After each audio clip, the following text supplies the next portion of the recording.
The dust kicked up by her tired horse settled around Clara Chapman, covering her like a fine brown blanket as she pulled back on the reins at the edge of Silver Wader, Colorado.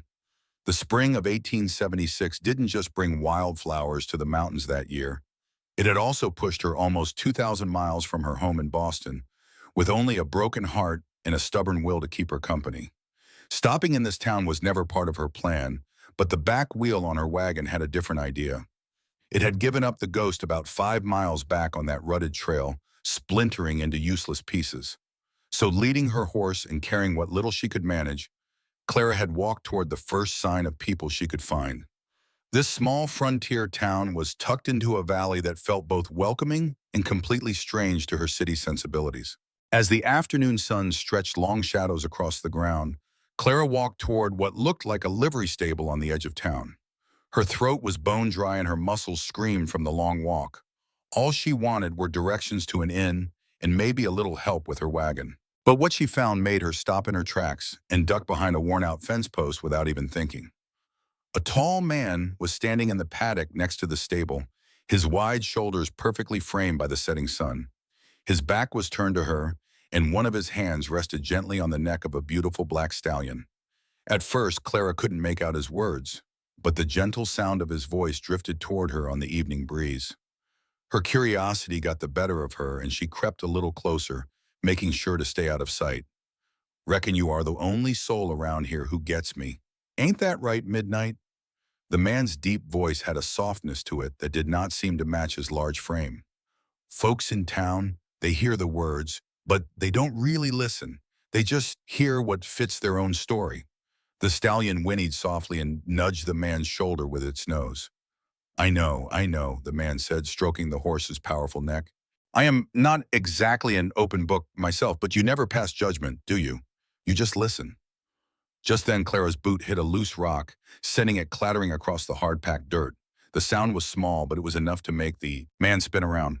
Clara froze right where she stood, her face flushing with embarrassment as she looked into the bluest, most intense eyes she had ever seen. She began, trying to smooth out her dusty dress. "Oh, forgive me. I did not mean to eavesdrop." The man just looked at her for a long moment, his face hard to read under the shadow of his wide-brimmed hat. He seemed younger than she first thought, maybe around 30 years old. Again, he had sun-tanned skin and a strong jaw, but the hint of a smile at the corners of his mouth softened his face. "Was not no intrusion," he finally said, and his voice was the same gentle one he had used with his horse. "Midnight and I were just finishing up a conversation." Clara took a hesitant step forward, feeling a little less nervous because of his calm manner. "The way you talk to him, it is like he is a person." The man's smile grew a little wider. "He listens better than most people I know." His eyes scanned over Clara's messy appearance, from her dusty city clothes to her tired face. "You look like you have traveled a fair bit." "Boston," Clara answered, walking up to the wooden fence that stood between them. "My wagon had a breakdown a few miles back. I was hoping I could find someone to help me get the things I had to leave behind." "Boston? Well, that is a mighty long ride from Silver Wader." He held out a rough, calloused hand to her. "Name is Kieran Sutton. This here is my livery." "Clara Chapman," she said, and her own hand felt small and delicate as he shook it. A surprising feeling of warmth shot up her arm from his touch. "It is a pleasure to meet you, Mr. Sutton." "Just Kieran is fine," he corrected, letting go of her hand. "The only one who calls me Mr. Sutton is the banker, and that is usually not good news." This made Clara smile, a real, honest-to-goodness smile for the first time in months. "Kieran, then, let me get Midnight put away, and I will hitch up a wagon to go fetch your things. You can wait inside if you want. There is fresh water on the table, and it is a sight cooler in there than it is out here in the sun." Clara nodded, suddenly feeling just how thirsty and worn out she was. As Kieran led his stallion into the stable, she walked over to the small building, connected to the livery, which seemed to be his office and his home. Inside, everything was simple, but clean as a pin. There was a desk with some account books, a small bed in the corner, a little table with 2 chairs, and a stove for heat. Clara poured herself a cup of water from a clay pitcher and drank it all down before sitting in one of the wooden chairs. She looked around the room and noticed a few personal things: a bookshelf filled with worn-out books, a hand-carved wooden chest, and on the bed, a bright, colorful quilt that looked like a woman's touch in this otherwise plain room. A few minutes later, Kieran came inside, taking off his hat and hanging it on a peg. Without the hat's shadow, she could see his face more clearly. He had strong cheekbones, a straight nose, and those same startling blue eyes that seemed to change color in the light. "Whereabout did you leave that wagon?" he asked, pouring himself a cup of water from the same pitcher. Clara told him the location as well as she could remember, describing the landmarks she had passed on her way into town. "I know the spot," Kieran said with a nod. "We should be able to get there before it gets too dark. Anything we cannot fit tonight, I can go back for in the morning." He stopped for a moment and looked at her face.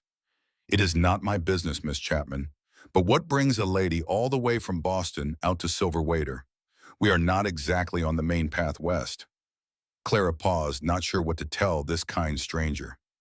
"I needed a new beginning," she said at last, choosing a simple truth that did not reveal too much.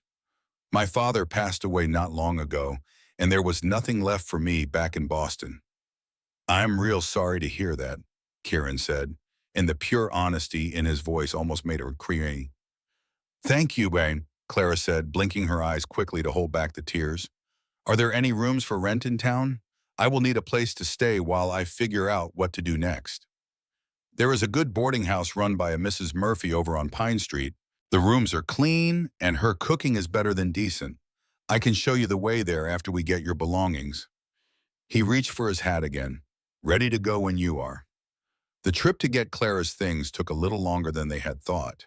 The wagon wheel was busted for good, just as she had known, but Kieran was able to load her trunk and most of her other possessions onto his own wagon. By the time they got back into town, the sun had set, and the kitchen at the boarding house was already closed for the night. "Oh, honey, I am afraid you are too late for a hot supper," Mrs. Murphy told her with a sad smile as Clara signed her name in the guest book. The woman was round and kind-faced, busy as a bumblebee, with streaks of gray in her hair. "But I can surely fix you a plate of something cold if you are starving." "That is very kind of you. Thank you," Clara said, realizing just how hungry she was. "I will get your trunk upstairs," Kieran offered, already lifting the heavy wooden box like it was nothing. "Second floor, last door on your right," Mrs. Murphy told him. Then she said to Clara, "It is our best room. You can see the mountains from the window, but I have a feeling you are too tired to care about the view tonight." Clara followed the older woman up the narrow stairs, with Kieran right behind her carrying the trunk. The room was lovely. It had a brass bed with a thick mattress, a washstand with a pitcher of water in a bowl, a small writing desk, and a rocking chair right by the window. After so many months of traveling, sleeping on the hard ground, or in shaky stagecoaches, this room felt like a palace. "I will go get you some cold chicken and bread, Mrs. Murphy said as she turned to go, "and maybe a piece of the apple pie I saved from supper." When the two of them were alone, Kieran placed the trunk at the foot of the bed. "The rest of your things are safe at my stable. I can bring them over for you tomorrow if you like." "You have been so very kind, Kieran," Clara said, remembering to use his first name. "I truly do not know how to thank you." "No thanks necessary, ma'am. Around here, folks help each other out." He started for the door, but then he stopped. "Begging your pardon, but have you thought about what you will do now? I mean, if you are thinking of staying in Silver Waiter." Clara just shook her head. "I never planned on stopping here at all. I was on my way to Denver." But she did not finish her thought. She did not want to explain that she had picked Denver off a map, simply because it was far away from Boston and all the bad memories there. "Well, if you do decide to stay for a spell, this town could surely use a person like you. Mrs. Tillman, who runs the schoolhouse, has been searching for an assistant." He pointed toward her trunk. "When we were loading your things, I saw you had a fair number of books. I figured you must be an educated woman." Clara smiled, even though she was exhausted. "As a matter of fact, I was a teacher back in Boston." A look of approval crossed Kieran's face. "Well, I will be. Maybe that wagon of yours breaking down right here was not an accident after all. Maybe it was fate." With that, he gave a little tip of his hat. "You get some rest now, Miss Chapman. Welcome to Silver Waiter." After he was gone, Clara sat down on the bed, and the whole long day washed over her. When Mrs. Murphy came back with the tray of food, Clara ate without really tasting it. Her mind kept replaying the meeting with the quiet cowboy who talked to his horse like a friend and carried her heavy trunk with such ease. Sleep found her quickly that night, a deep and peaceful sleep without any dreams, for the first time in what felt like forever. And when Clara woke up the next morning with sunlight pouring through her window and a rooster crowing somewhere far off, she felt something she had not expected to find in this strange little town so far from everything she knew. She felt a tiny, warm flicker of hope. When the sun came up, it brought with it a clear head and a sense of purpose. After a good breakfast in Mrs. Murphy's kitchen, Clara knew exactly what she had to do. Mrs. Murphy's dining room had 4 other boarders, and every one of them was sizing up the new arrival with open curiosity. Clara decided to get her bearings and take a walk through Silver Waiter. The town was really just one long main street with businesses packed in tight on either side. There was a general store, a bank, the sheriff's office, a little church, and a saloon that was already doing a land office business, even this early in the day. Women in simple cotton dresses and men in their work clothes walked with purpose along the boardwalks. Kids hollered and tore between the buildings, their laughter cutting through the hum of business and chatter. Clara found the schoolhouse easy enough. It was a white clapboard building sitting at the edge of town, with a small bell tower on top and a yard where a few children were playing, even on a Saturday.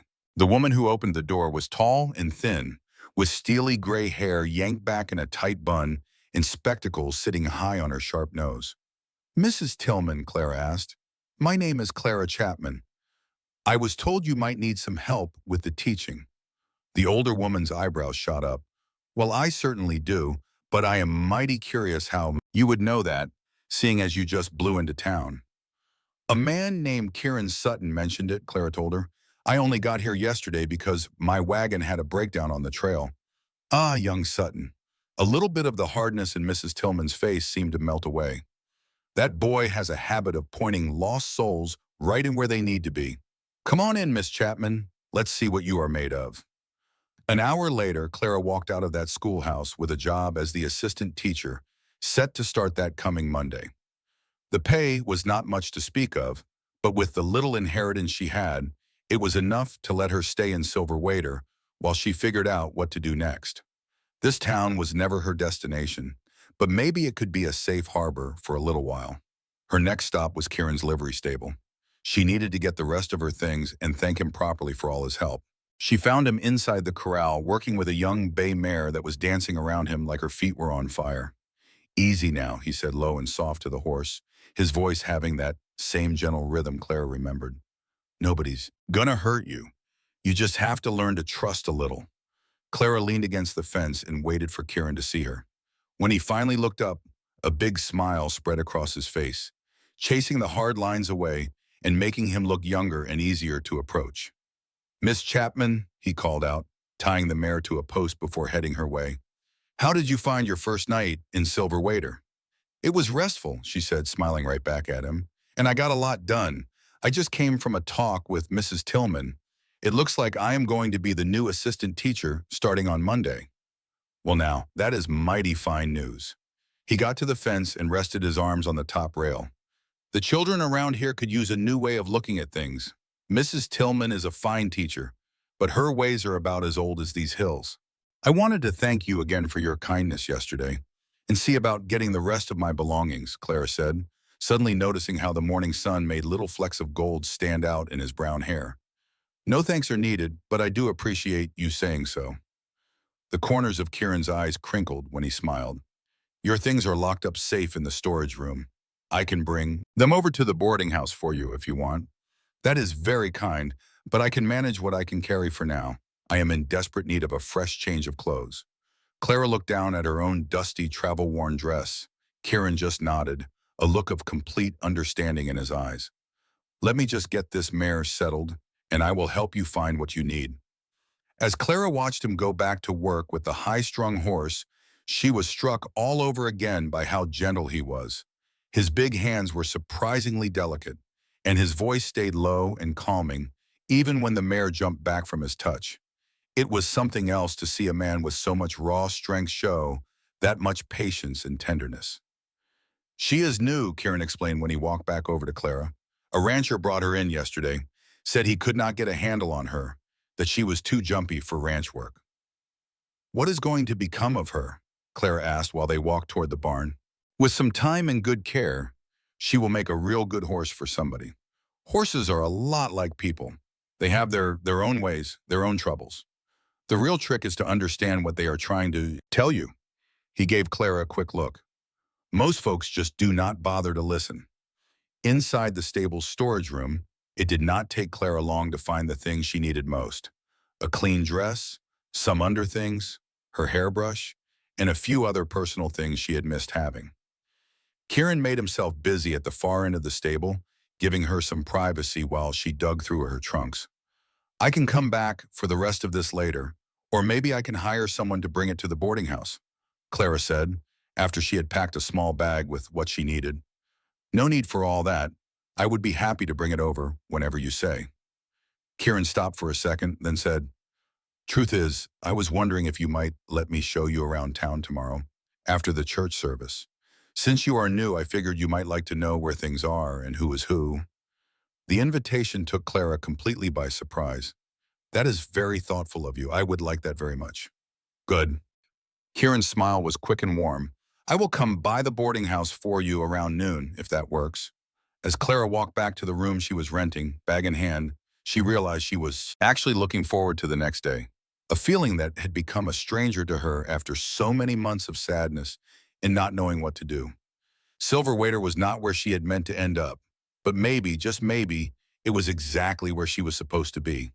Sunday came up clear and bright, the kind of day that felt like a fresh start. Clara took her time getting ready, choosing her best dress, a simple navy blue one with lace at the neck and sleeves, and she put her chestnut hair up in a way that was simple but flattering. Mrs. Murphy gave her a nod of approval when Clara came down for breakfast. Well, do not you look as pretty as a picture, dear? Are you planning to join us for church this morning? Yes, I believe I will, Clara answered, taking the cup of coffee she was offered. And Mr. Sutton has offered to show me around town afterward. Mrs. Murphy's eyebrows went up just a little, but her smile was the kind that said she knew exactly what was going on. Has he now? Well, you could do a whole lot worse for a guide. Kieran knows just about everything and everybody in this part of the country.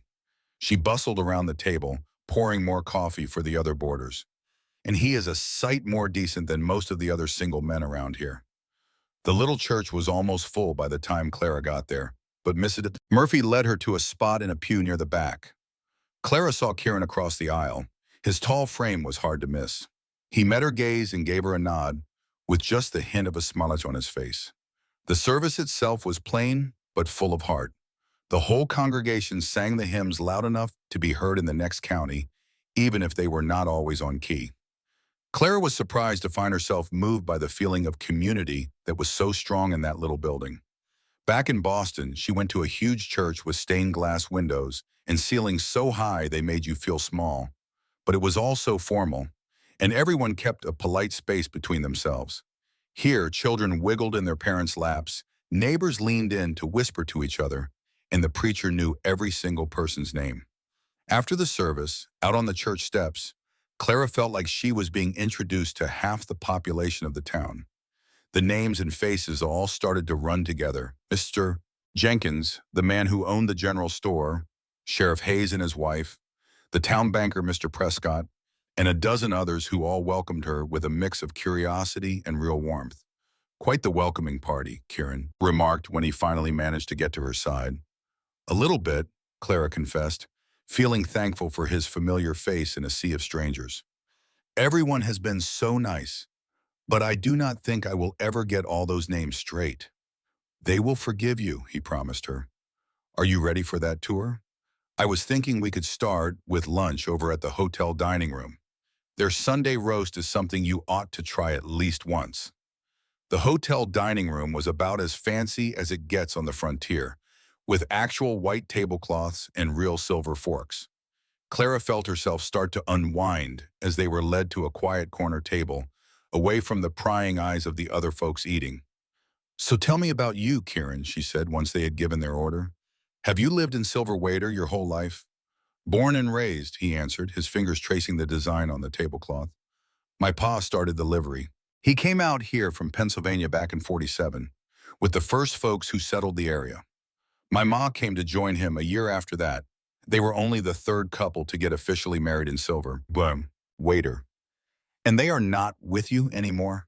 Clara asked, leaving the question hanging in the air. Pa passed on 5 years back. His heart just gave out while he was trying to shoe a real ornery mule. Ma followed him that next winter. The pneumonia took her. You could hear the old pain in his voice, even now. It has just been me running things since then, though this town has a way of making sure a person is not ever really alone for too long.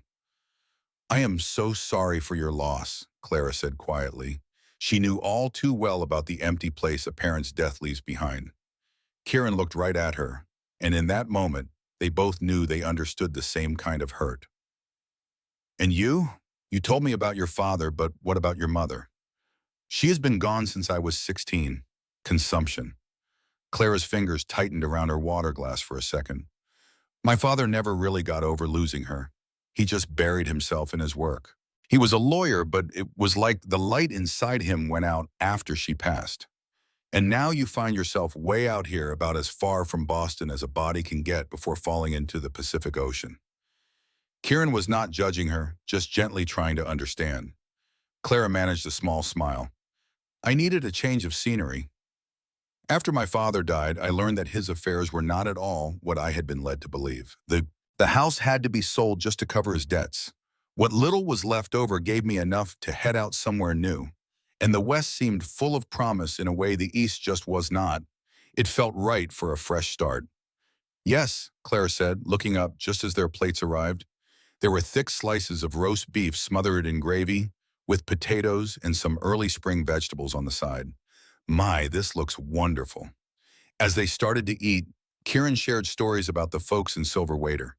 He told her how Sheriff Hayes had tracked a cattle thief for 3 whole days, right through the middle of a blizzard. He mentioned old Mrs. Finch, who swore she had seen Abraham Lincoln up close and would tell anybody who stood still long enough about the honesty in his eyes. He even talked about the saloon owner, Big Mike, who was really the kindest man in town and secretly wrote poetry he never let anyone see. Well, how do you know about his poetry if he keeps it a secret? Clara asked with a little laugh. I found a page that must have blown out of his journal one afternoon, Kieran admitted. It was about the mountains at sunrise. It was actually quite good. I gave it back to him without letting on I had read it, but I think we both knew. After their meal, they took a walk down the full length of Main Street. Kieran would point out the different shops and tell her little things about the people who owned them. They made a stop at the general store so Clara could buy a few things she needed. Then they kept walking to the far edge of town where a little creek ran, supplying water for everyone. This here is where the children all come to swim when summer hits, Kieran explained, while they stood on the bank, watching the clear water tumble over smooth rocks. And it is where the young couples come to do their courting, away from any prying eyes. Clara shot a quick look at him, trying to see if he meant something by that, but his face did not give a single thing away as he skipped a flat stone across the top of the water. Did you ever come courting here? She asked, surprised at her own boldness. Kieran let out a soft chuckle and bent down to pick another stone. No, I never did find the right girl for me in Silver Waiter. I came close one time, but she figured a blacksmith from Denver was a better bet than a man who runs a livery stable. Her loss, Clara said before she could even think. And then she felt her cheeks grow warm as Kieran looked over at her, his eyebrows raised. Why, Miss Chapman, I do believe that is the kindest thing a soul has said to me all month. His warm smile took any of the teasing out of his words. But what about you? You did not leave any broken hearts back in Boston? Clara just shook her head, her eyes drifting back to the moving water. I was engaged for a short while to Richard Harrington, the son of my father's law partner. It was always more of a business arrangement than a real romance. I reckon when my father passed and our money troubles came to light, Richard decided to reconsider the whole thing. Well, it was definitely his loss, Kieran said, and the certainty in his voice was warmer than the afternoon sunshine. They started walking back towards town, quiet and comfortable with each other, the spring air smelling sweet with wildflowers and new leaves. When they got to the boarding house, Clara realized she did not want the afternoon to be over. "Thank you for the tour," she said, hesitating at the gate, "and for the company." "It was my pleasure."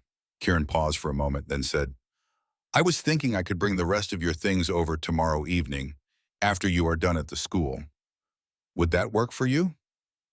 "Very much," Clara agreed, happy at the thought of seeing him again, "and thank you again for all of this." As she watched him walk down the street, Clara was amazed by how at ease she felt with him. There was something so solid about Kieran Sutton, something dependable that made her feel safe in a way she had not felt in a very long time. That night, while she was getting her things ready for her first day at the schoolhouse, Clara caught herself humming a little tune she did not recognize at first. It took her a second to realize it was one of the hymns from the church service that morning, one that Kieran had sung in a deep baritone that stood out from all the other voices. The thought brought a smile to her face and a little flutter in her chest that felt an awful lot like hope. Monday morning started with a gentle rain that was gone by noon, leaving the whole world looking fresh and clean and sparkling in the sun. Clara's first day helping Mrs. Tillman was both harder and more wonderful than she had expected. The little schoolhouse taught children from age 6 all the way to 16, each with their own level of schooling and desire to learn. By the end of the day, Clara's voice was hoarse from reading out loud and going over arithmetic, but her heart was just plain full. These children of the frontier had a straightforward way and a curiosity that was a breath of fresh air after years of teaching Boston's wealthier and sometimes more cynical young people. "You did a fine job," Mrs. Tillman told her, as they tidied up the classroom after all the children had gone home. "They took to you better than I thought they would, especially the older boys. They are usually more interested in ranching than in reading." "Thank you," Clara answered, as she straightened a line of reading books on a shelf. "They are very bright children. I am looking forward to knowing them better." "Just make sure you do not give that Blackwood boy too much rope," Mrs. Tillman warned. "Tyler comes from a rough home, but that is no excuse for causing a fuss." Clara remembered the dark-haired 12-year-old who had sat in the very back of the room. His face was guarded, but his eyes missed nothing. He had answered her questions correctly when she called on him, but had not said a word otherwise. "What is his home situation, if you do not mind me asking?" Miss Tillman sighed, taking off her glasses to wipe them on a handkerchief. "His father drinks more than he should and has a mean streak. His mother tries her best, but she has 5 younger ones to look after. Tyler pretty much raises himself, and you can see it in how he acts sometimes." Clara nodded, making a quiet promise to herself to keep a close eye on the boy. From her experience, the children who were the most trouble were usually the ones who needed the most patience and care. Just as he said he would, Kieran showed up at the boarding house that evening with the last of Clara's things. He had taken the time to clean all the mud off her trunk and had even fixed a broken latch, a small kindness that touched her more than she could say.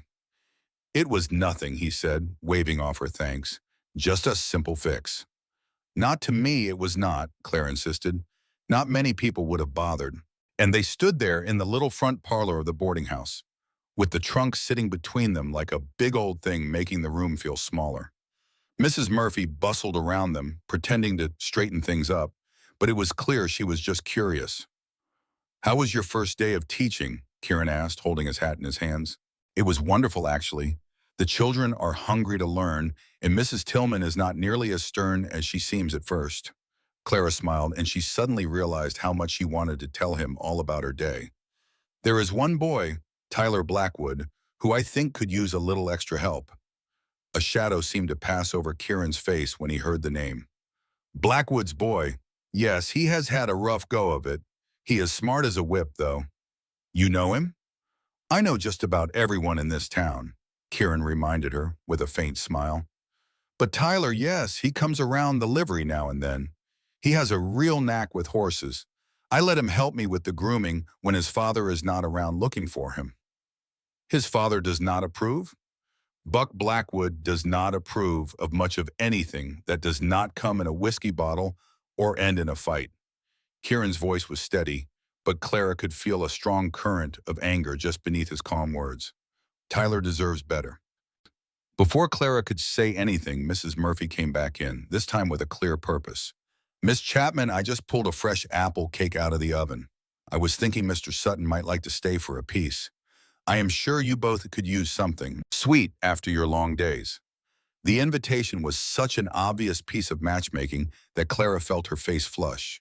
But Kieran accepted so smoothly that the awkward moment turned into a pleasant one. They sat down at the big dining room table, and two other boarders joined them. One was an older gentleman who said his name was Dr. Reynolds, now retired, and the other was a middle-aged widow named Mrs. Foster, who gave piano lessons to the children of the town's well-to-do families. The talk just flowed, moving from town gossip to the weather, and then to how Clara was finding her new home. Silver Waiter has a way of growing on you, Dr. Reynolds told her, as he took a second slice of cake from Mrs. Murphy. I came through here 20 years ago, planning to stay just a month while the town doctor's broken leg healed up. I never left. It is the people that make a place, Mrs. Foster added, giving Kieran a warm look.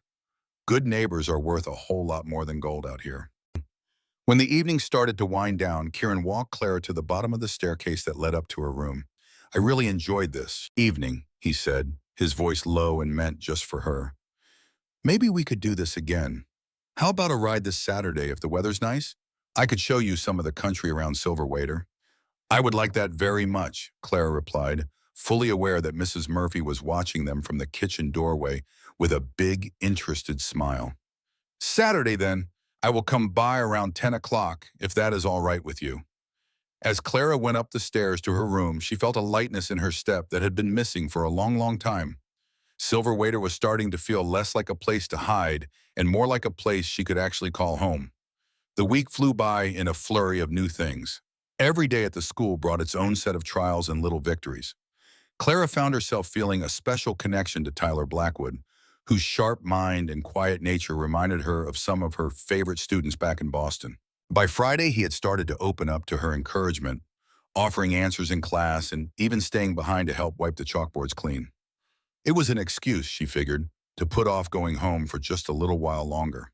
Her nights settled into a quiet routine of preparing lessons, catching up on letters to folks back in Boston, and sometimes sitting in with the other boarders for a card game or a talk about the one or two books making the rounds in Silver Waiter. Kieran Sutton did not come calling that week, but Clara saw him now and again from a distance. She saw him hauling supplies at the general store, walking a horse down the dusty main street, or just chewing the fat with Sheriff Hayes right outside the lawman's office. Saturday morning dawned clear and warm, a day that was just begging for a good long ride. Clara put on her sturdiest skirt and a blouse that could handle a little trail dust and hard work. She was just putting the last pin in her hair, fixing it so a hat would sit right, when Mrs. Murphy gave a rap on her door. Mr. Sutton is downstairs for you, honey, the landlady said with a knowing little smile she did not bother to hide. And he brought an extra horse. Now ain't he the most spoiled, thoughtful young man? When Clara made her way down to the parlor, Kieran was there waiting, hat in his hands, looking more tidied up than she had ever seen him. His dark hair was combed back neat, his shirt was clean and pressed, and his boots had a proper shine to them. Mornin', he greeted her, his smile genuine and warm. You feeling up for that ride? Standing outside were two horses. One was Kieran's handsome black stallion, Midnight, and the other was a gentle-looking bay mare with a white streak running right down her nose. This here is Daisy, Kieran said, introducing the mare as he gave Clara a hand up into the saddle. She belongs to Mrs. Prescott, the banker's wife. The missus don't get out on the trail much these days and was more than happy to loan her out. Clara settled into the big western saddle, mighty grateful for all those hours she had spent riding in the parks back in Boston. This saddle felt a world different from what she was used to, but the basic idea was the same. So where are we headed? She asked as they turned the horses toward the edge of town. I know a place, about an hour's ride from here. It is a meadow with a view of the mountains that is worth the trip. I even packed us some grub, if you are up for a picnic lunch. The ride carried them over rolling hills painted with spring wildflowers and past little homesteads where chickens pecked at the dirt and laundry flapped on lines strung between two posts. Every so often they would pass other riders or a wagon, and Kieran would give a friendly hello to every last one, sometimes pulling up for a quick chat, and he never once failed to introduce Clara. Goodness, you really do know every soul in this county, she remarked after the third time they stopped. Well, it is a small town, Kieran said back with a little shrug. And working at the livery means most folks cross my path sooner or later. Everybody needs a horse reshod or a wagon wheel fixed at some point. As they rode on, he pointed out different landmarks and told her the stories that went with them. He showed her where a famous stagecoach holdup happened 15 years before. He pointed to a valley that was once the winter camp for a Ute tribe and explained how the winding creek they followed got its name from a settler's daughter who was swept away trying to cross it in a spring flood. You have a real gift for telling stories, Clara observed when they paused to let the horses drink from a clear stream. Have you ever thought about writing these tales down? They are a piece of history. Kieran looked surprised by the idea, then thoughtful. Can't say it ever crossed my mind. Me and schoolin', we never did see eye to eye, but I reckon you are right.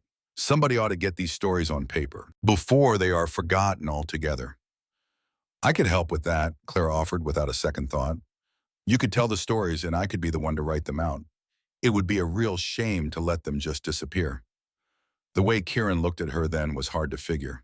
There was surprise in his eyes, no doubt, but something warmer was there too, something that felt like real appreciation. I just might take you up on that offer, Miss Chapman. Clara, she corrected him gently. If we are going to be partners in this, I think you ought to call me by my first name. His smile grew wider. Clara, it is then. The meadow, when they finally reached it, was worth every single minute of that ride. Wildflowers covered the ground in a riot of color, and the view of the far-off mountains was enough to take your breath away. Their snow-covered peaks stood tall and proud against a brilliant blue sky. It is just beautiful, Clara breathed out, as Kieran helped her down from her horse. His hands rested at her waist a moment longer than they had to, and she found that she did not mind it one bit.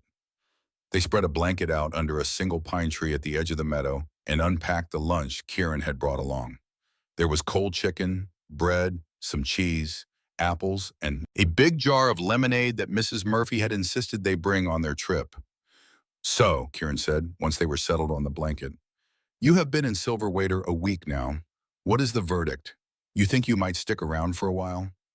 Clara thought on that for a moment, her gaze drifting across the meadow to the mountains. I think I might. I feel like I am doing some good at the schoolhouse, and everyone has been so very welcoming. She glanced over at him, noticing how the sunlight filtering through the pine branches highlighted the strong lines of his face. It feels right being here. I am real glad to hear you say that. There was a sincerity in Kieran's voice that warmed her all the way through. This town is better off with you in it. They ate for a while in a comfortable silence. The only sounds were the chirping of birds and the soft nicker of the horses as they grazed not far off. Tell me some more about Boston, Kieran asked after they had finished their meal. I have never been east of the Mississippi. So Clara painted a picture of the city for him. She described the streets paved with cobblestones, the grand buildings, the harbor so full of ships it looked like a forest, and the big park where people strolled about on Sunday afternoons. She told him about her father's law office and their home on Beacon Hill, about her time teaching at a private school for girls, and about all the literary societies and concerts that used to fill her evenings. Sounds like you had a good life there, Kieran observed. Do you miss it? Parts of it, Clara admitted. The libraries most of all, I think, and some of the comforts you just get used to in a city. But Boston had started to feel suffocating, especially after my father passed away. Too many memories, and too many people telling you how to live. And your fiancé? Kieran's question was gentle, but it was direct. Do you miss him? Clara slowly shook her head. No, that is the strangest part of it all. When Richard ended our engagement, I was hurt and embarrassed, but I was not heartbroken. I think deep down inside, I always knew we were not meant for each other.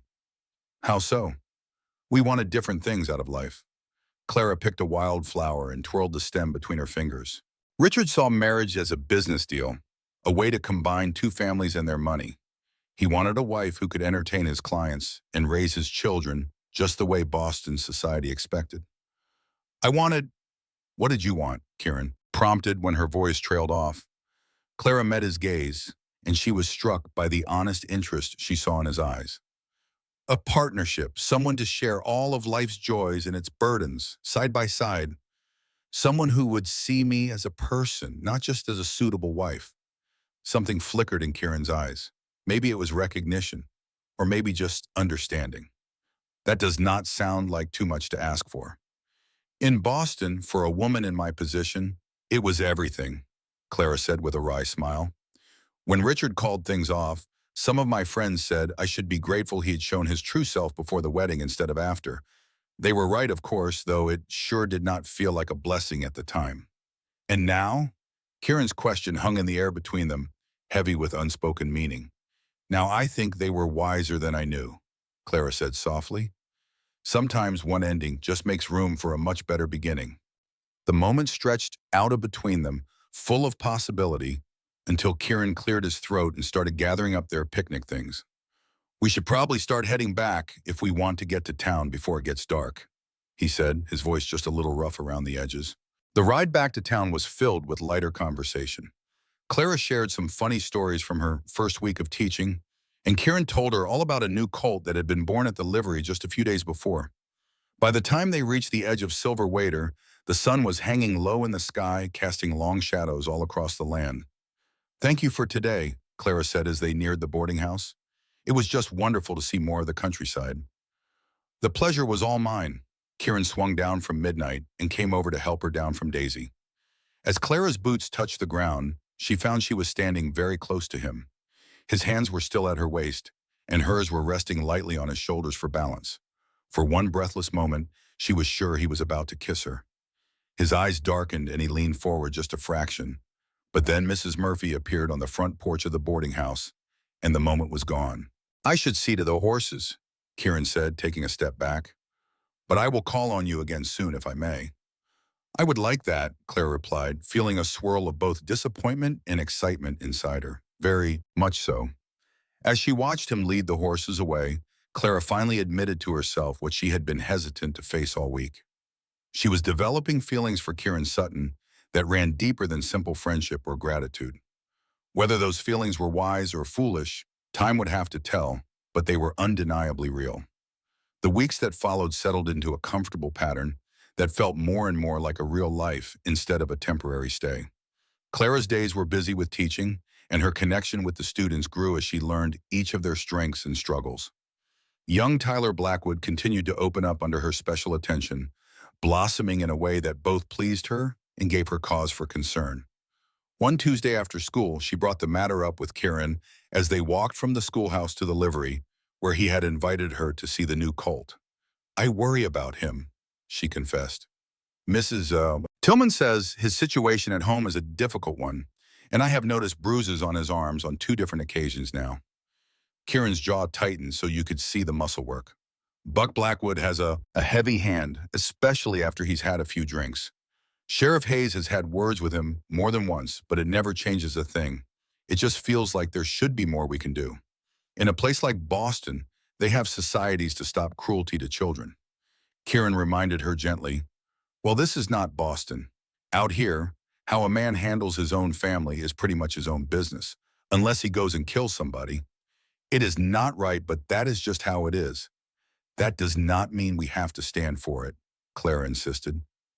She stopped and turned to face him on the wooden sidewalk. Tyler is a smart, sensitive boy. What happens to him matters. Kieran's face softened as he looked down at her. You truly care about these children, do you not? Of course I do. How could I not? Her voice was filled with the passion she had for her work. That is one of the things I admire most about you, Kieran said, his voice low. Your heart. How much you care. That simple compliment warmed Clara more than a whole string of fancy praise ever could have. Before she could answer, a shout from across the street got their attention. Tyler Blackwood was running right for them, his face lit up with excitement. Mr. Sutton, Miss Chapman? He called out, dodging a wagon to get to them. Did Midnight have her foal yet? Pa said I could come see it after it was born. Kieran grinned at the boy's eagerness. You have perfect timing, Tyler. We are headed there right now if you would like to come with us. The boy fell in step right beside them. His big excitement from before settled into a quieter kind of hope, which tugged at Clara's heart. This was a child learning far too young how to hide his feelings, to keep from being let down. The foal turned out to be a gangly little thing with a white star on his forehead. just like his mama. Kieran pointed out its long legs that looked almost too skinny to hold him up.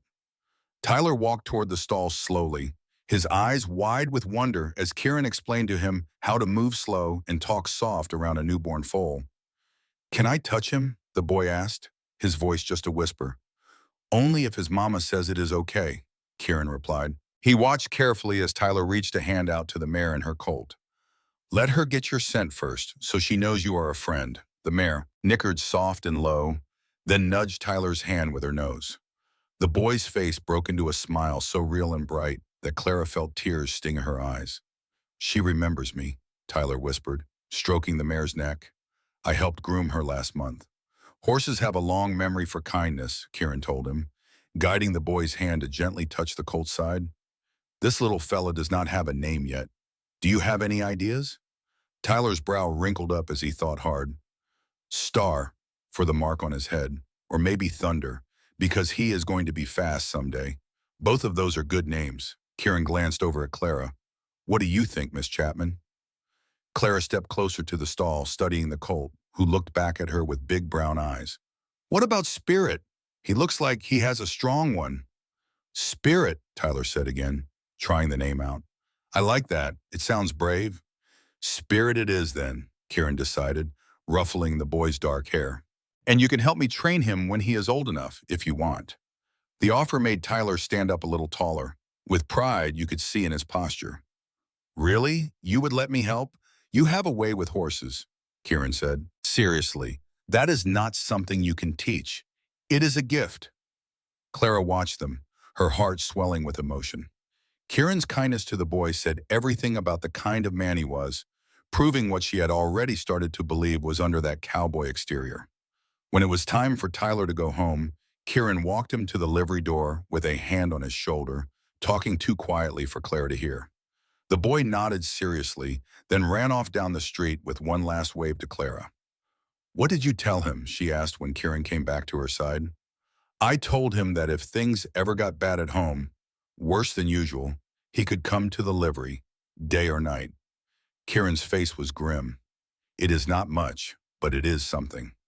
Clara reached for his hand without thinking, giving it a quick squeeze. "To a boy in his spot, it is everything.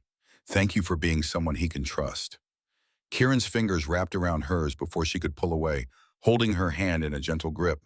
"I had people who looked out for me when I was a kid. My folks were good people, but there were still times I needed other grown-ups to help me find my way. I am just passing on the favor." They stood like that for a long moment, their hands joined, their eyes meeting with a shared understanding. Clara felt something change between them, a connection that was growing deeper, a quiet knowledge that they shared the same values that went way beyond just being attracted to each other. "Would you like to stay for supper?" Kieran asked, letting go of her hand like he did not want to. "It is nothing fancy, just beans and bacon, but I can make some decent cornbread." "I would like that very much," Clara answered, surprised at how easily she said yes to his simple invitation.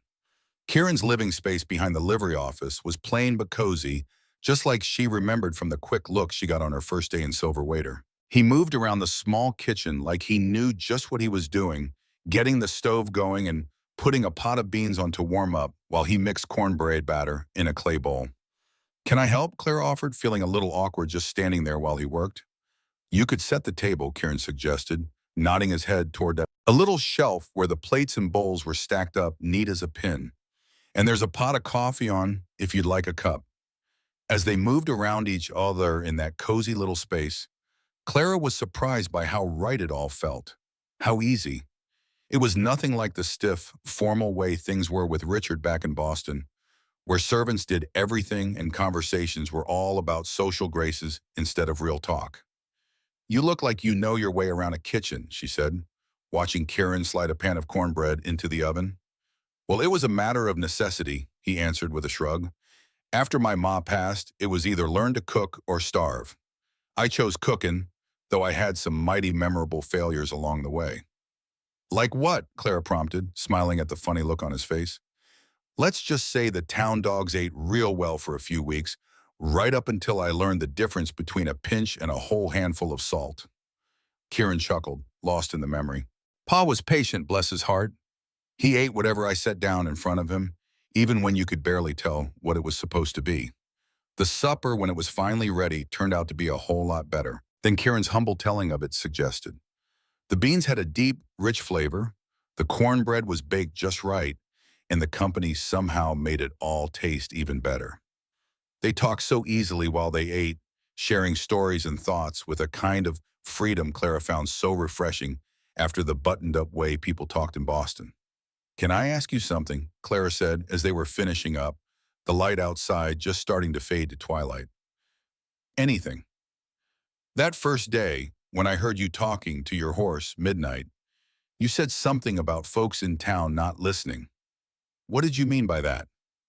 Kieran got a thoughtful look on his face as he mulled over her question.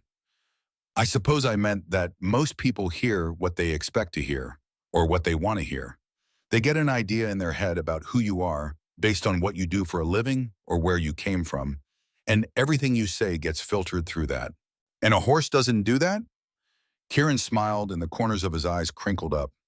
"Midnight just listens. No judgment, no expectations. He just accepts you. That's a rare thing to find in people," Claire admitted, "but it's not impossible." Kieran's eyes met hers across the small table. "You listen that way, Clara. To your students, to young Tyler, to pretty much everyone you meet. You hear what they're truly saying, not just what you think they're going to say." His words touched her heart. "I try to. It's important, especially with children." "With everyone," Kieran corrected her softly. "It's a gift you have." When darkness had fully settled, Kieran walked Clara back to the boarding house. Their way was lit by the new street lamps, a sure sign that Silver Creek was growing from a dusty frontier outpost into a real town. They walked slowly, as if neither one of them wanted the evening to be over. "Thank you for supper," Clara said when they stopped at the boarding house gate, "and for sharing your home with me." "It was my pleasure," Kieran said. He paused for a moment, then added, "There's a social over at the church this Friday evening. There will be music, dancing, and plenty of food. I was wondering if you would allow me to take you." "I would be delighted," Clara answered, a warmth spreading through her chest at his formal, sweet invitation. Kieran's smile in the lamplight made her heart do a little flip. "Good night then, Clara. Sweet dreams." "Good night, Kieran."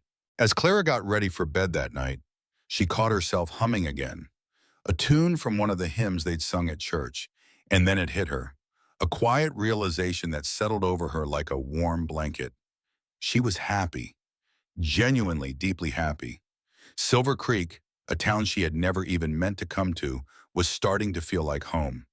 And Kieran Sutton, a man she had met completely by chance, was becoming someone she could not imagine her life without. The church social on Friday evening turned the simple building into a hub of celebration.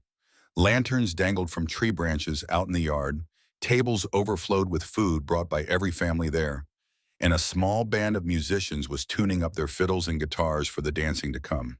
Clara wore her finest dress, a pale blue silk she had kept from her Boston days, even though it wasn't the most practical thing for life on the frontier. When Kieran arrived at the boarding house to pick her up, the look of appreciation in his eyes made all the effort feel worthwhile.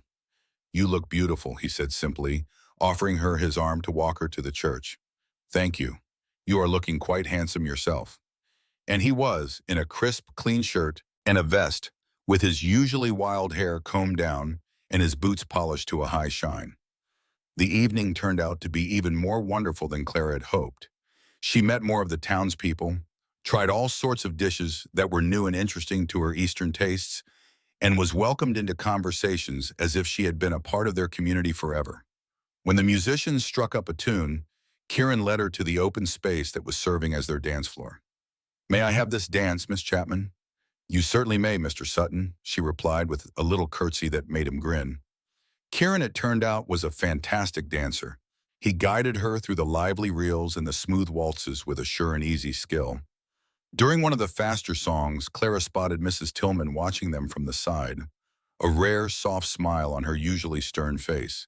"It looks like Mrs. Tillman approves," she whispered to Kieran as they spun around in the dance. "Well, she ought to," he whispered back with a wink. "She's the one who taught me to dance when I was 14, and all knees and elbows. Said no boy from her school was going to embarrass her at a social by shuffling around like a bear with sore paws." The picture that painted in Clara's mind made her laugh out loud, earning a few curious looks from the other dancers. I can't imagine you ever being awkward. Oh, I was a sight, believe me.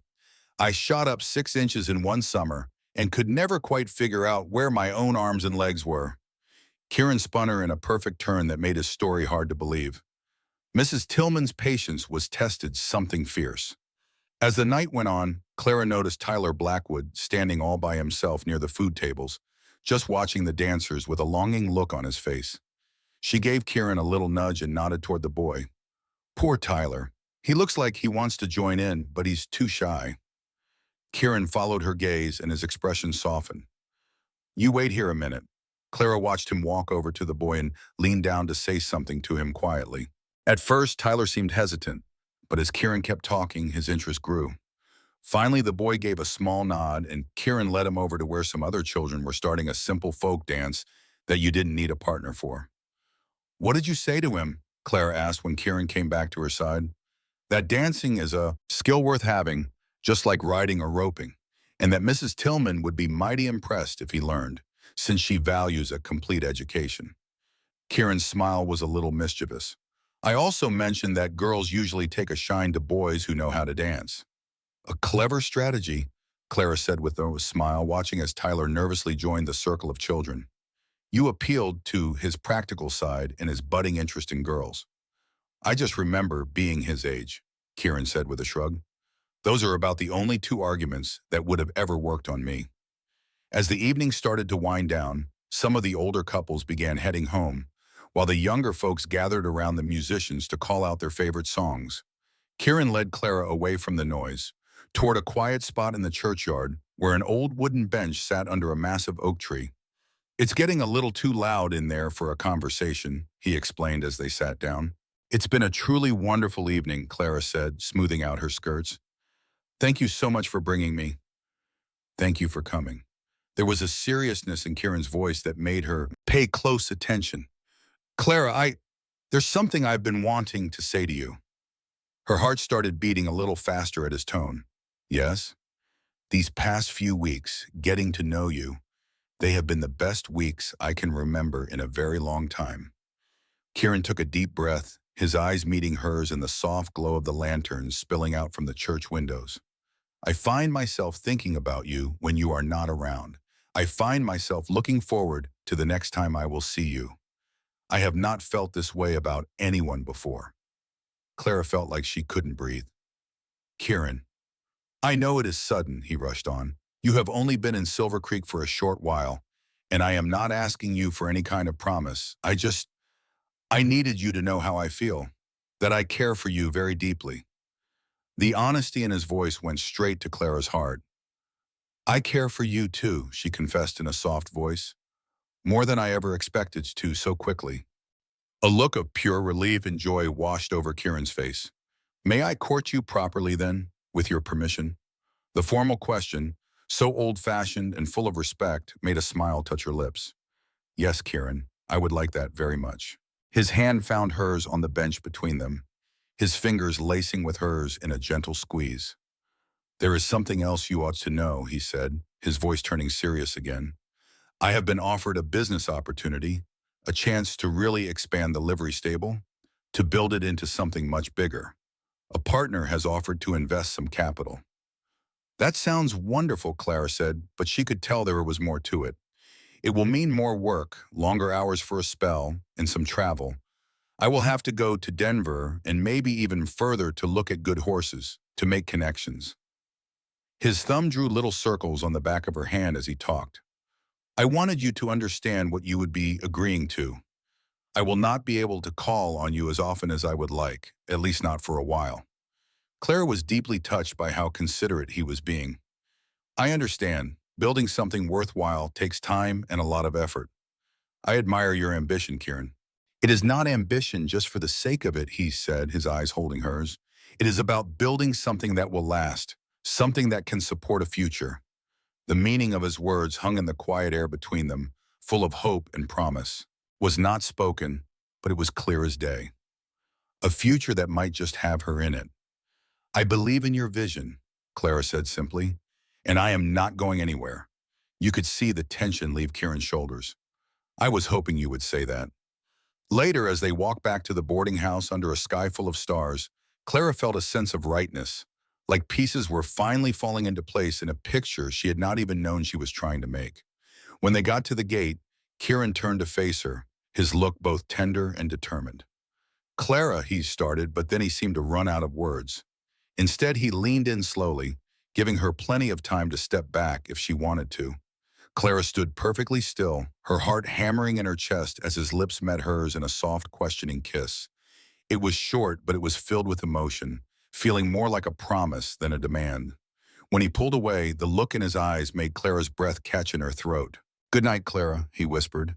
"Good night, Kieran," she answered, her voice sounding steadier than she felt. As she watched him walk away, Clara touched her fingers to her lips, amazed at how a single kiss could held a world of respect, affection, and a quiet hope for all that was to come. Back in Boston, life was a cage of stiff social rules and prim courtships, a world she was mighty glad to have left behind her. The summer flew by in a whirlwind of purpose. Clara kept on teaching right through June since frontier schools ran all year, only taking breaks when folks were needed for planting and harvesting, not following some fancy calendar from the East. When the school let out for July, she found herself even busier, lending Mrs. Murphy a hand at the boarding house, helping out at the little town library tucked in a corner of the church, and getting things ready for Silver Waiter's big 4th of July shindig. Kieran, a man of his word, was neck deep in growing his business. The partner he'd mentioned was none other than Mr. Prescott, the banker whose money let Kieran buy up the land next door and start building a bigger stable and a proper blacksmith shop. He made a couple of trips to Denver in those weeks, coming back from the second one with 3 of the finest breeding mares you ever saw, which would, he told Clara with a grin as wide as Texas, be the start of a breeding program that would make the Silver Waiter livery famous clear across the territory. For all his busyness, Kieran always found time for Clara. They'd go riding on Sunday afternoons, exploring the hills and meadows all around Silver Waiter. He'd be her escort at church socials and town get-togethers. On some of those warm evenings, they would just sit together on the boarding house porch swing, talking until Mrs. Murphy would make a show of trimming the lamps inside, her way of saying it was time for Kieran to head home. Their courtship just unfolded, so natural and easy it felt to Clara like they'd known each other a lifetime, instead of just a few months. Kieran was caring without being smothering, and respectful without being cold. Their talks drifted from lighthearted teasing to deep conversations about books, politics, and what they each hoped the future held. And while they kept things proper with just a few stolen kisses and hands held tight during their walks, the spark between them was a real thing and it grew brighter every single week. But life in Silver Waiter wasn't always a peaceful picture. One night late in July, young Tyler Blackwood showed up at the livery long after dark. His face was all bruised up, and he was holding his arm tight against his body like a wounded bird. Kieran sent for Dr. Reynolds right away, who told them what they already suspected. The boy's arm was broken. It happened, Tyler finally admitted with his head down, because his father got mad over a spilled bucket of milk. "We cannot send him back to that house," Clara declared, her feet wearing a path on the floor of Kieran's rooms, where they'd taken Tyler after the doctor set and splinted his arm. The boy was now fast asleep on Kieran's bed, worn clean out from the pain and the fear. "We might not have a choice," Kieran answered, his voice heavy. "Buck Blackwood is his father. The law says he has rights." "The law also says you can't beat a child," Clara shot back, her voice wound tight with anger. "This isn't discipline, Kieran. This is plain and simple abuse. I know that, and you know that. But unless Sheriff Hayes can convince a judge that Tyler is in real danger, there's not much we can do officially." Kieran raked a hand through his hair, frustrated. Buck's got friends on the town council, folks who think a man's home is his kingdom and whatever happens inside is his own affair. Clara collapsed into a chair, the sheer unfairness of it all settling on her like a shroud. "There has to be something we can do." Kieran knelt down in front of her and took her hands.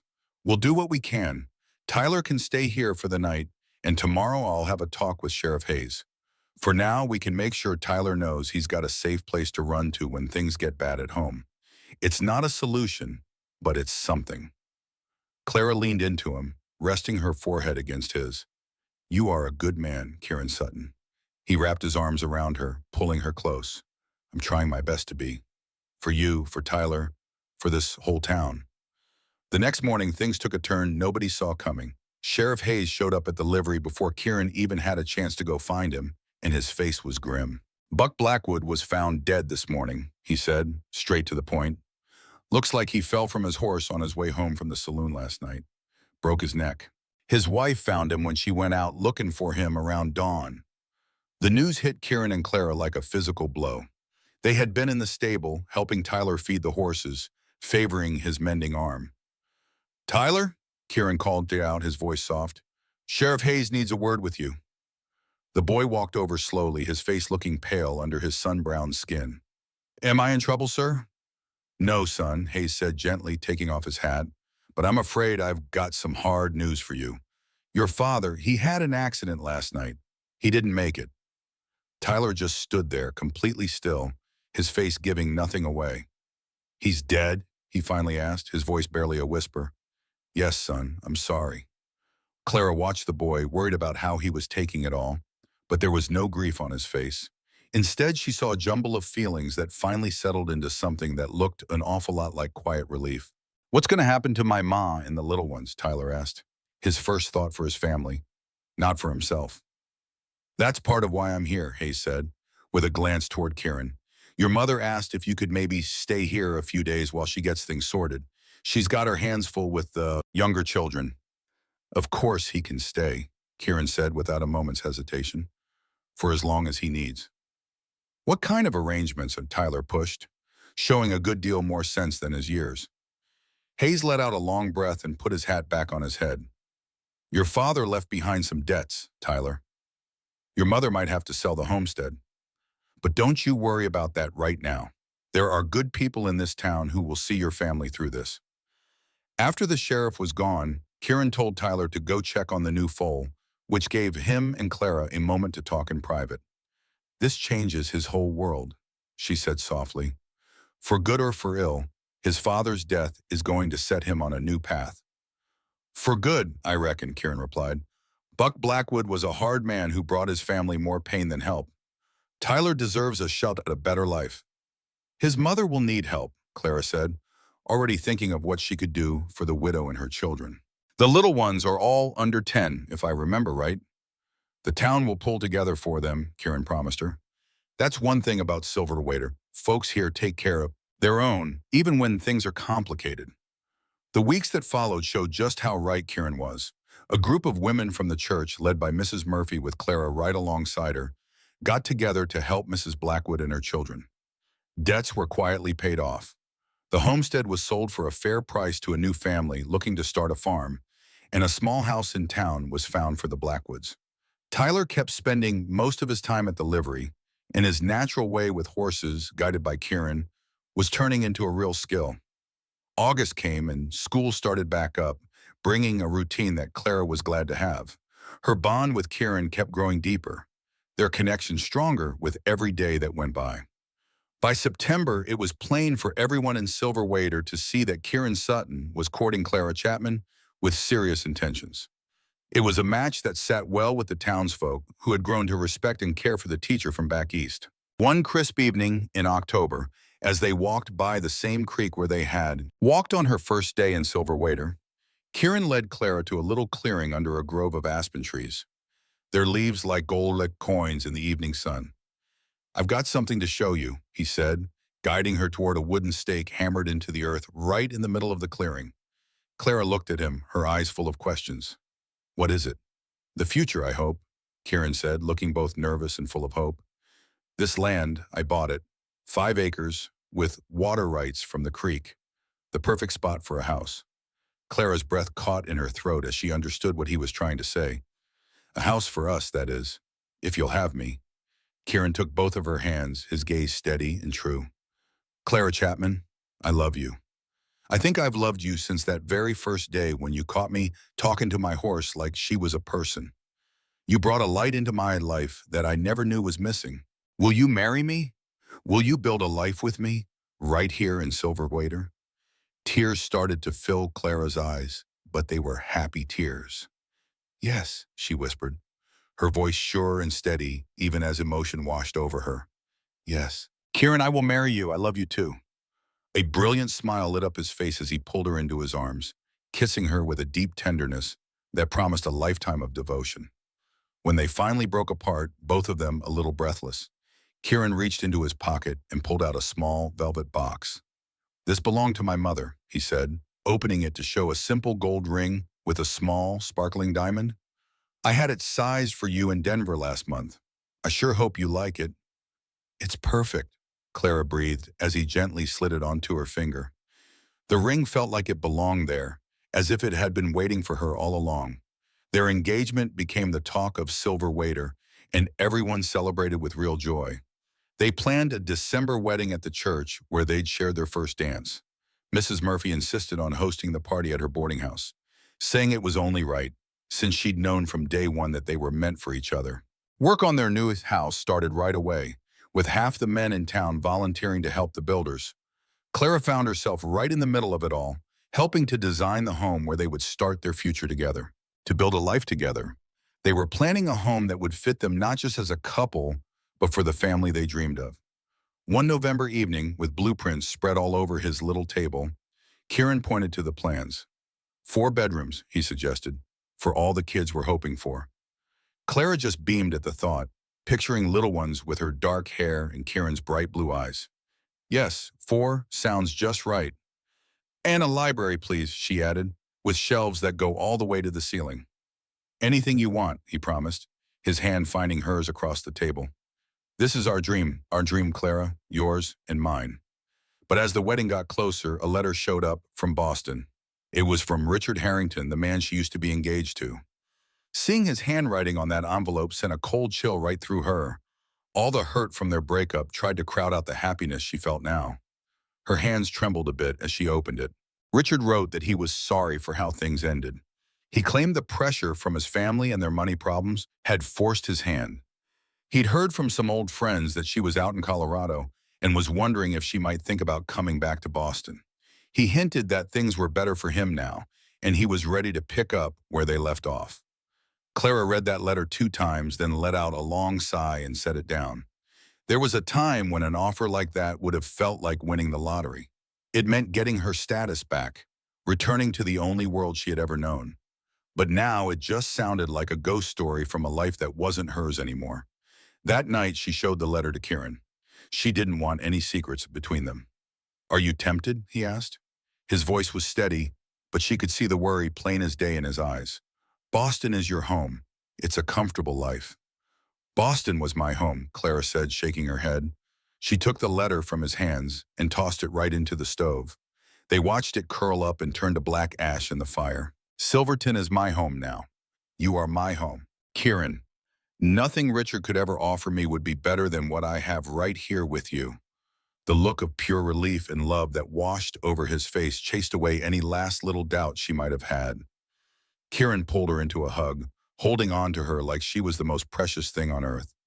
I don't deserve you, he whispered into her hair, but I swear I'll spend the rest of my life trying to. Their wedding day was crisp and clear. The December sky was a brilliant blue over the snow-dusted mountains. The little church was packed with folks from town, and the pews were all decked out with evergreen branches and bright red ribbons.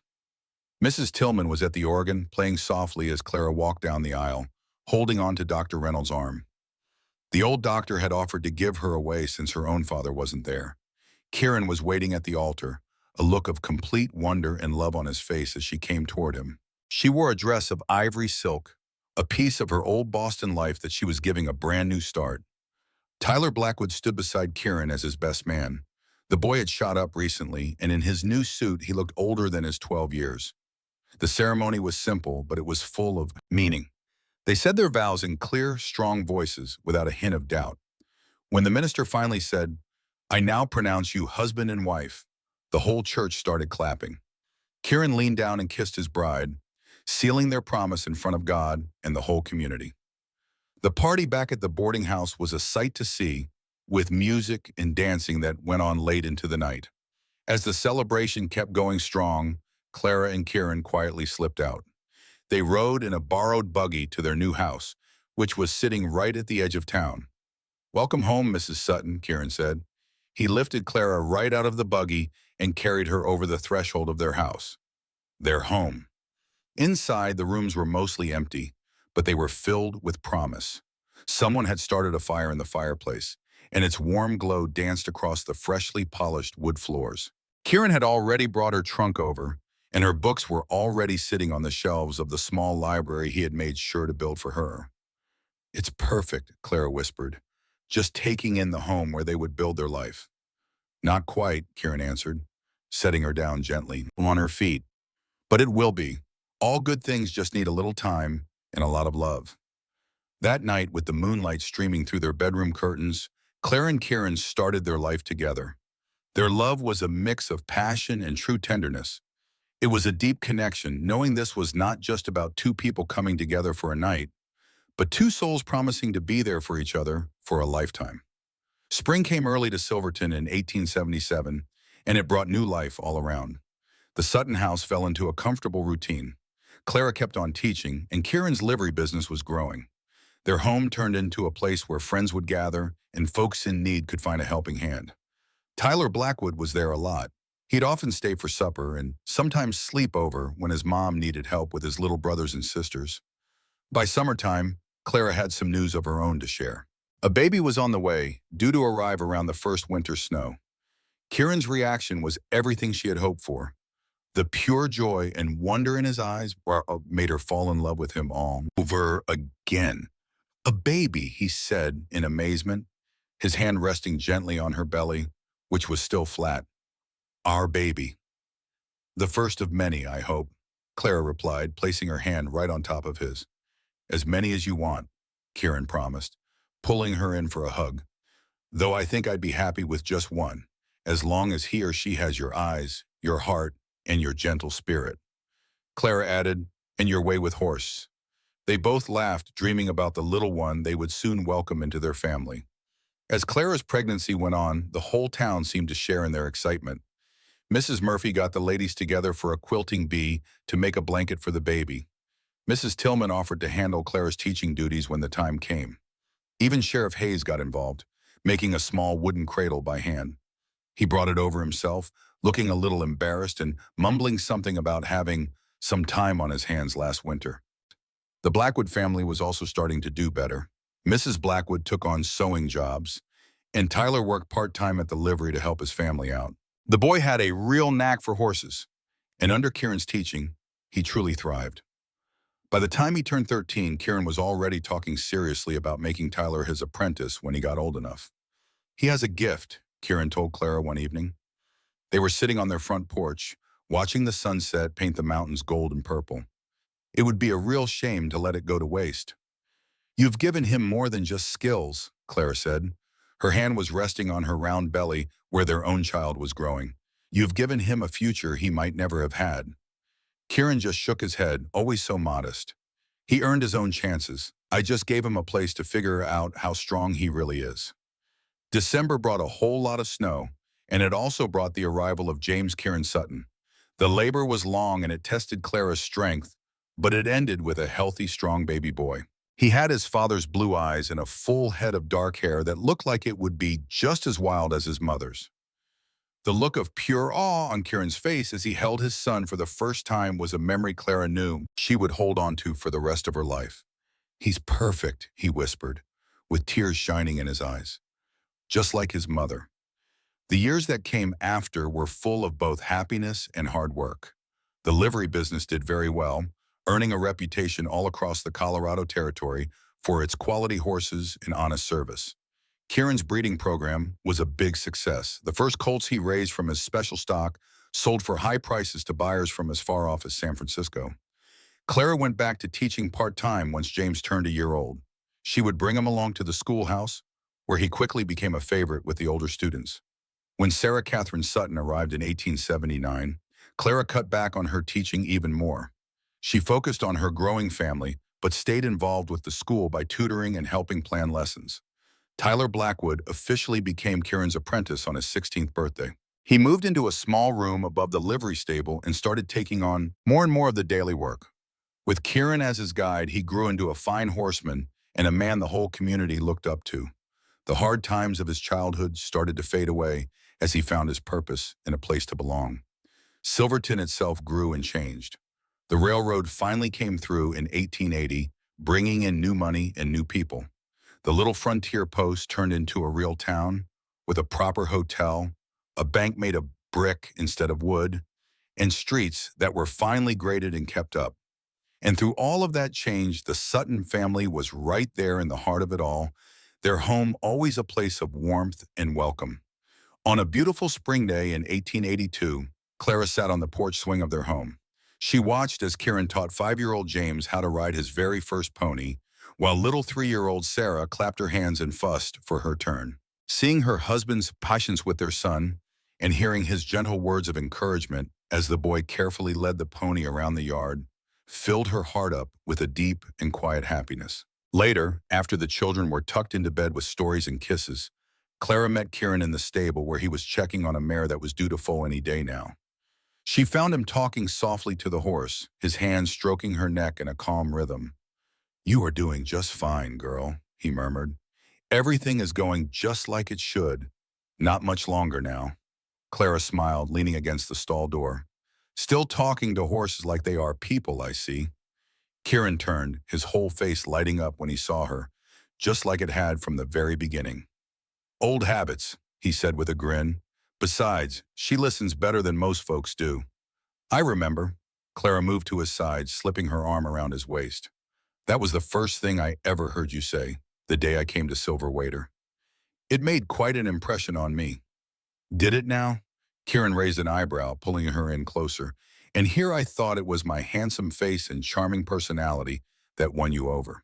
Clara laughed, and the sound bounced around the quiet stable. "Those things helped, but it was your gentleness I noticed first, the way you spoke to Midnight, the way you treated her. It told me everything I needed to know about the man you are." Kieran's expression softened as he looked down at her. "I thank God every single day for that broken wagon wheel that brought you to Silver Waiter. To me."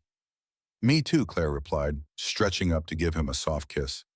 "I came out west looking for a new start, but I found so much more than that. I found my home." As they walked back to their house, hand in hand under a blanket of stars, Clara thought about the journey that had brought her to this very moment. From heartbreak back in Boston to a full heart in Silver Waiter, from being unsure to having a purpose, from feeling lonely to finding love. The path had been winding and unplanned, but it had led her exactly where she was always meant to be. With Kieran by her side, Clara knew that whatever came their way in the future, they would face it together. Their love was made strong by the dreams they shared and the family they had built. In this small frontier town tucked up against the mountains, she had not just found a new beginning, but a life that was richer and more rewarding than anything she could have ever dreamed of on that dusty spring day when she first heard a cowboy talking to his horse like a friend.